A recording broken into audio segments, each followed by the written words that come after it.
Putain, j'ai plus une thune, je suis ruiné. On a vu cette chute à nouveau ce week-end des cours d'un certain nombre de cryptos. Depuis plus de 8 semaines, les crypto-monnaies perdent de la valeur. Et on parle évidemment de cette chute faramineuse des crypto-monnaies, le Bitcoin. C'est la crise, c'est la chute. Le Bitcoin et toutes les crypto-monnaies ont pris une claque monumentale. Le cours s'est effondré et tous les millionnaires éphémères se retrouvent à poil. Ah oui, vous savez, là, tous ces conseillers en investissement qui ont 18 ans, qui veulent vous apprendre la vie alors qu'ils n'ont pas encore vécu la leur. Саша, выключаем 2,5 уже. Значит, сейчас я буду выключать. Mais bref, aujourd'hui, ce qui nous intéresse de près, ce sont les biais psychologiques qui font qu'il y a autant d'engouement et de crainte autour du Bitcoin. Parce que tous ces biais, vous pouvez les réutiliser pour fonder une marque solide. Cette vidéo n'est ni pour, ni contre le Bitcoin. Bien au contraire. Moi, quand ça descend, je suis aussi triste que les investisseurs parce que j'ai de l'argent investi dedans. Mettons les sentiments de côté pour avoir une analyse pragmatique. Vous êtes sur la chaîne du Disrupteur. Attachez vos ceintures.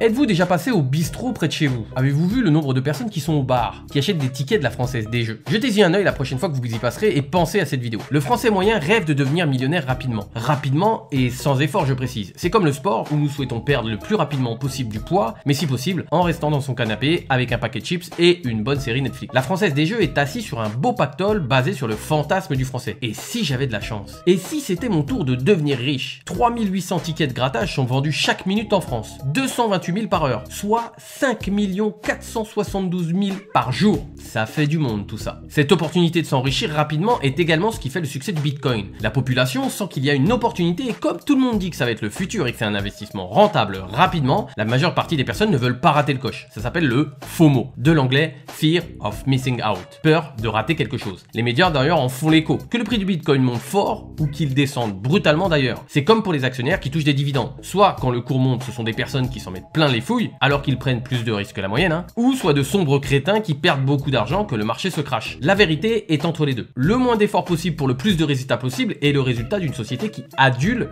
le court-termisme. De novembre 2021, 58 000 euros, à aujourd'hui, 20 000 euros, le Bitcoin a perdu 65% sur un peu plus de 7 mois. Entre 2013 et 2022, il est passé de 74 euros à 20 000 euros. Il a fait fois 270 sur 9 ans. La chute du cours actuel est évidente, ou pas. Tout dépend de l'échelle sur laquelle nous l'observons. Sur les 8 derniers mois, c'est descendu.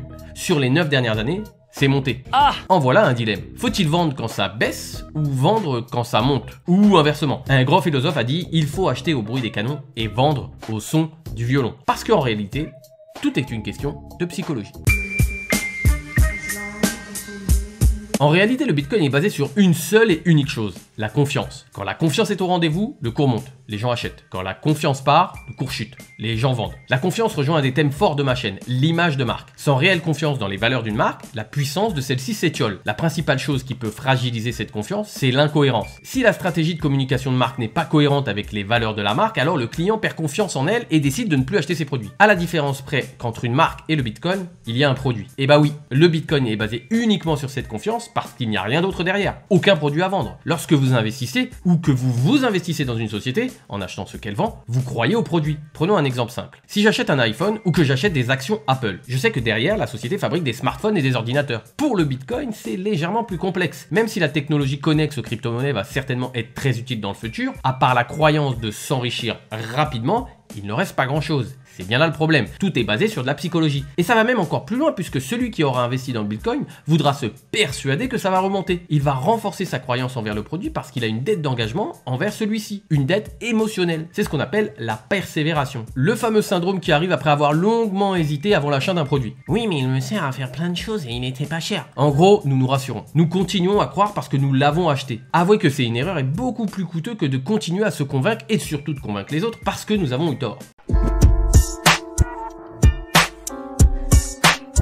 Bien évidemment, lorsqu'une nouvelle opportunité arrive sur un marché, pléthore de malins s'engouffrent dans la brèche pour essayer de grappiller quelques euros. C'est un phénomène tout à fait normal qui apparaît entre le moment où le marché observe l'innovation, ici on parle du Bitcoin, et où il se met à niveau de l'innovation. Sur YouTube, nous pouvons donc voir foultitude de chaînes qui analysent les courbes du Bitcoin. Oui, là c'est sûr, c'est un chandelier de Madoff qui croise une perche de Bobka qui nous fait arriver à une constante de Papin. C'est le moment d'investir les gars. Bon, c'est un peu des Madame Irma modernes. Leurs vidéos du mardi contredisent celles du lundi, et ainsi de suite. La volatilité du Bitcoin permet surtout de feuilletoniser les contenus des youtubeurs financiers. Waouh, ça monte. On fait une vidéo d'analyse pour l'expliquer grâce à la parabole de Mazel Tov. Oh merde, ça descend. On fait une vidéo d'analyse pour l'expliquer grâce au carré magique de Tigana. Si le cours resterait stable, ce serait plus chiant et il y aurait finalement rien à raconter. Ils utilisent le storytelling, l'art de raconter des histoires, essentiel dans une communication attrayante. Raconter des histoires fait partie de l'ADN humain, que ce soit pour communiquer ou pour vendre. Même le plus grand influenceur financier profite de cette aubaine que représentent les crypto-monnaies. Elon Musk. Et oui, les influenceurs ne sont pas que des bimbos siliconés qui vivent à Dubaï. Se voit poursuivi pour avoir influencé le cours du Dogecoin. C'est une autre crypto-monnaie. Elon Musk a publié de nombreux messages positifs sur le Dogecoin sur Twitter,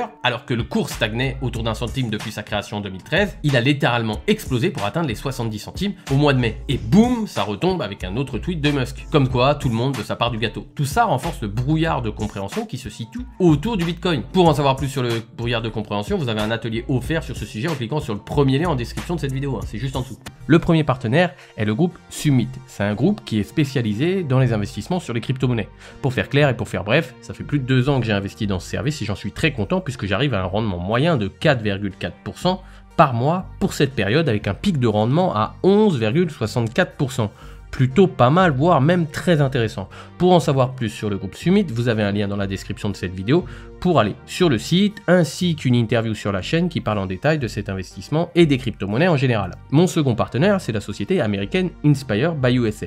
Cette société est américaine, mais ses fondateurs sont français et elle travaille quasiment qu'avec des Français. Inspire by USA propose une solution innovante, 100% e-commerce, automatisée avec des stores Amazon.